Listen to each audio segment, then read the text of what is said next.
Great. Yeah, just great. She's not studying. She's gonna fail. It's gonna be just like last time. You know, it's all y'all's fault. I thought you guys would have learned by now. I thought you guys were loyal. I thought you guys had my back. Man, shut your sensitive... Man, you like a plunger. You always bringing up old stuff. Guys, stop fighting and arguing, okay? You're confusing her. Yeah, because I have no idea what's going on right now. Look, so what if she's not studying? So what if she fails? So what if she's procrastinating a little bit on YouTube watching top 5 most dangerous animals in Brazil, or how to say potato in 10 different languages? When she's gonna need that information, I don't know. But at least she's living in the moment. That's what's important. She's living in the moment, in the now, in the present.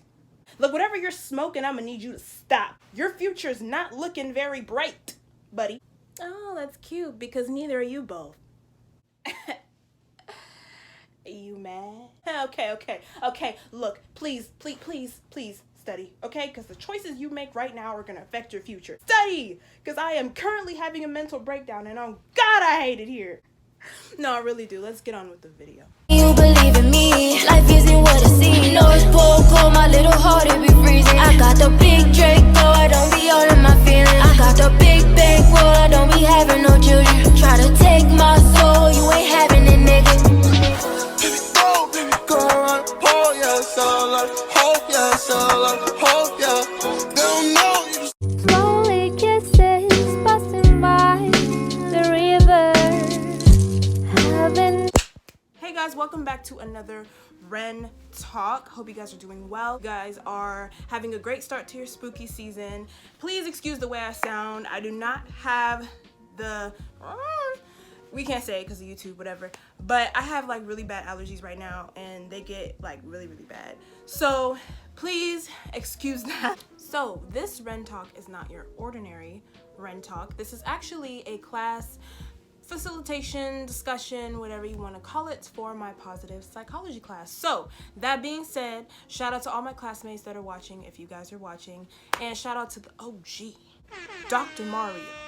He is my positive psychology professor, for you guys that don't know. So now you know. He's an awesome teacher. So he's really cool. And I wanted to do it this way because I would like you guys to get this information as well, because what I've learned has really helped me just to see things differently and to see things in a different way. So I want you guys to have the same information. So without further ado, let's get into it. By the title of this video, obviously you already know we're going to be talking about seeing our futures through self-efficacy, optimism, and hope. So beginning with self-efficacy, let me tell y'all, I had so many problems trying to say this word. Like, it's not hard to say, but like try saying it like 3 times fast. Self-efficacy, self-efficacy, blah, blah, blah, blah. Like I feel like I sound like that kid. Ever had a dreams that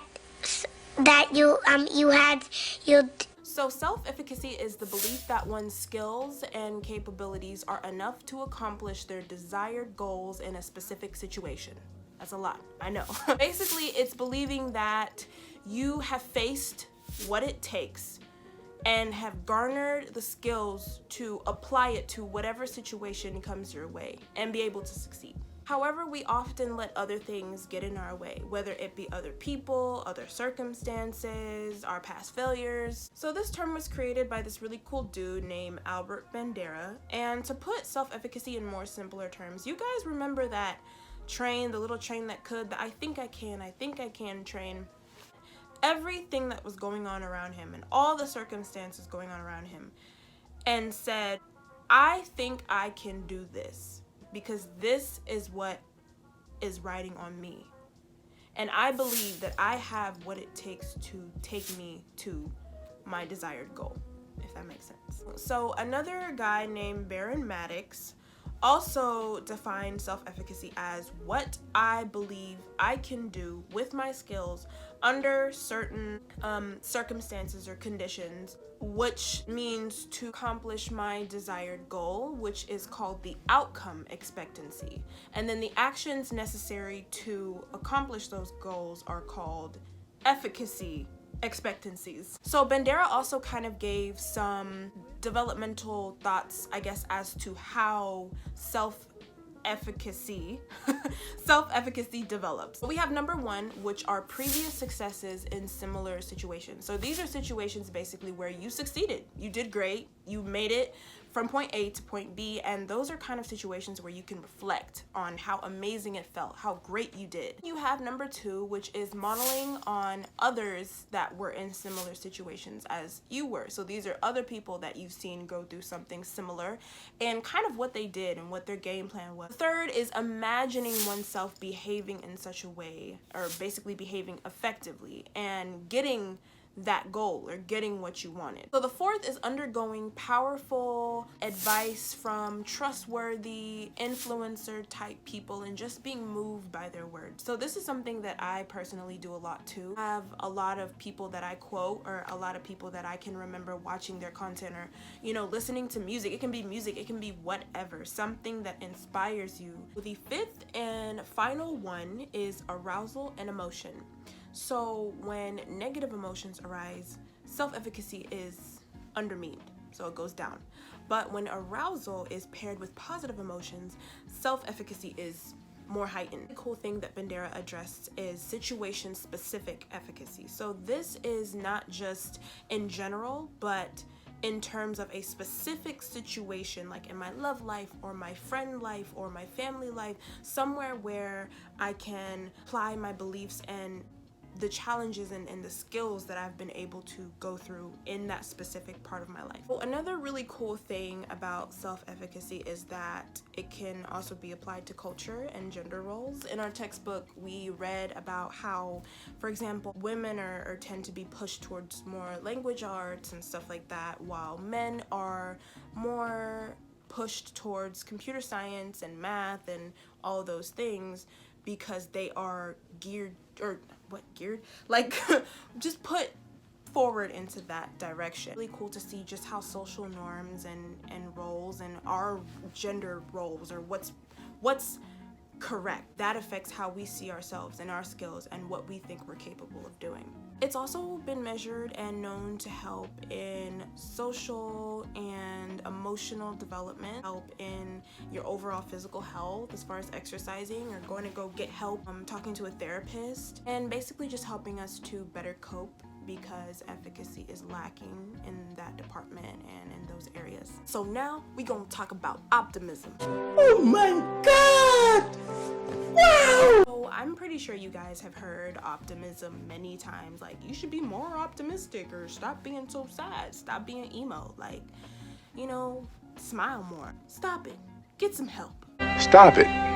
Get some help. So, learn optimism is defined by basically the father of positive psychology, Martin Seligman, as when the optimist uses casual attributions to explain negative outcomes or situations or events or experience. So as an optimist, they make external, variable, and specific attributions for their failures. So external is exactly what it sounds like. They are saying outside forces or other people or something outside of me caused me to fail. Variable is interpreted as this event just happened out of the blue. I genuinely do not know what happened here, but hey, it's not gonna happen again. We're not gonna do this again. No ma'am. No ma'am. Okay? This is a one-time thing. It's not gonna happen again, period. Specific attributions, again, is exactly what it sounds like. This is why. This specific situation on this day, this person made me fail. Now, a pessimist, they don't see it like that. A pessimist sees it as internal, stable, and global attribution. When a pessimist takes it internally, they're taking it inward. So I feel like this is something that we've all felt. We're not all perfect and we make mistakes, and everyone fails sometimes. So stable means it's steady. So it will continue happening, I will continue failing, I won't ever be good at anything ever again, and I won't ever try ever again because I already know what the outcome is gonna be. And finally, global, which is when you apply it to every single thing in your life, even if those other things have nothing to do with what you failed at. There was an article published by the International Journal of Psychological Research, and there was a study conducted on psychological resources uses to cope with stress. And they did a study on 554 employees in Israel working several different jobs.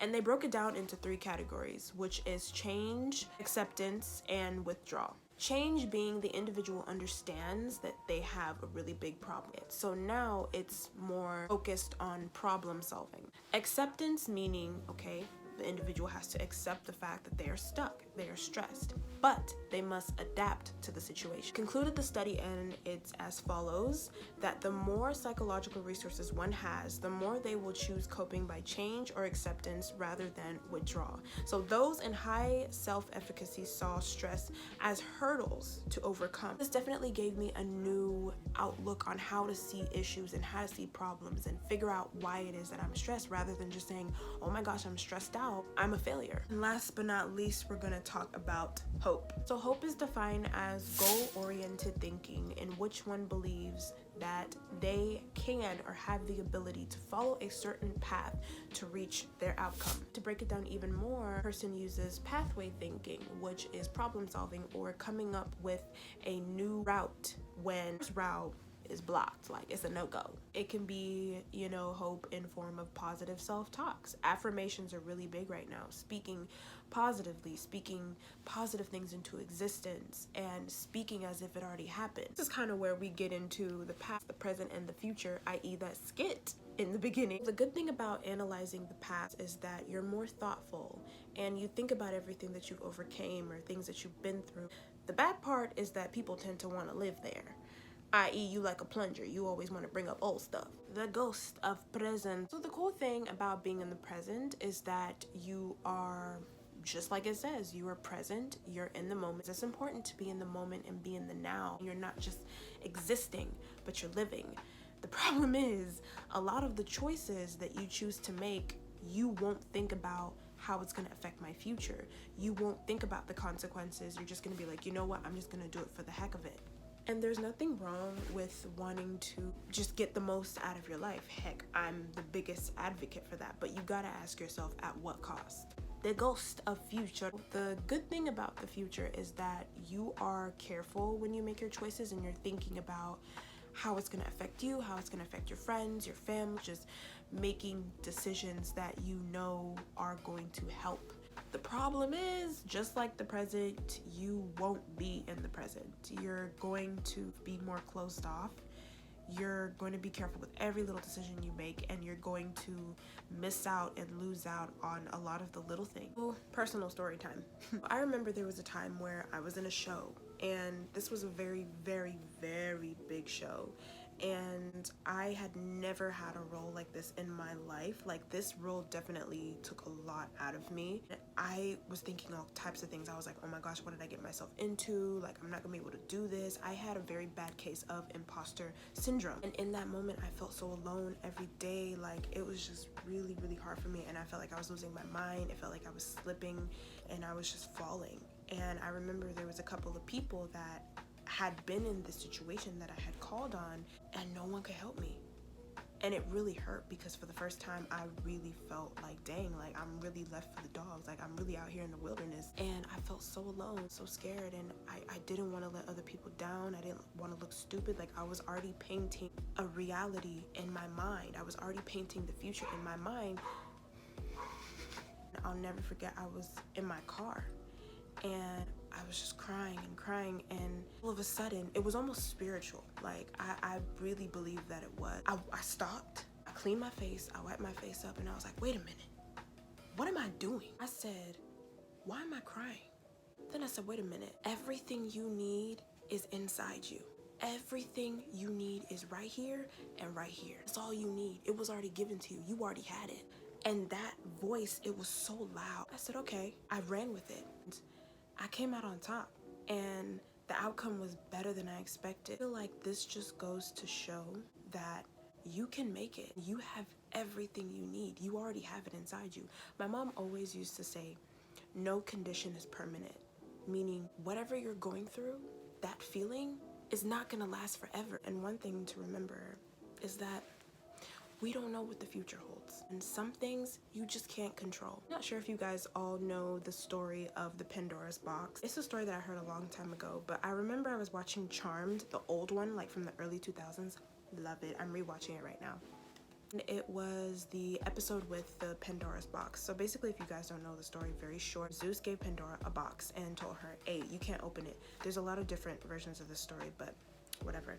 And he said, hey, look, you can't open that box. And of course, curiosity got the best of her, and she opened it, and all the bad stuff came out. The anger, the war, the murder, the heartbreak, the hate, the end, all of the bad things, the evil was unleashed into the world. And they were at a moment where they were ready to give up. They were at a moment where they were like, you know, maybe we just can't do it. In that moment, I believe it was Nina who said it, but it was such a powerful quote that it stuck with me. And she said, you guys are forgetting that according to Greek mythology, after all the evil was released into the world, there was one thing left at the bottom of Pandora's box. Hope. Keep the faith. Have hope. You gonna be alright. You gonna be okay. Well, that is all I have for this video. Make sure you like, comment, and subscribe. Thank you for coming to my Ren Talk. Be you. Stay true. Bye. Wow. Them can't stop my flame from ignite. Me love my life, still I make money and my friends alright. Make progress while them backslide. Them can't stop my flame from ignite. One life, many chances. You'd live up, you'd rise to the top. Don't make it through badness. Right now we have to cool off of that. Get a youth one hold on.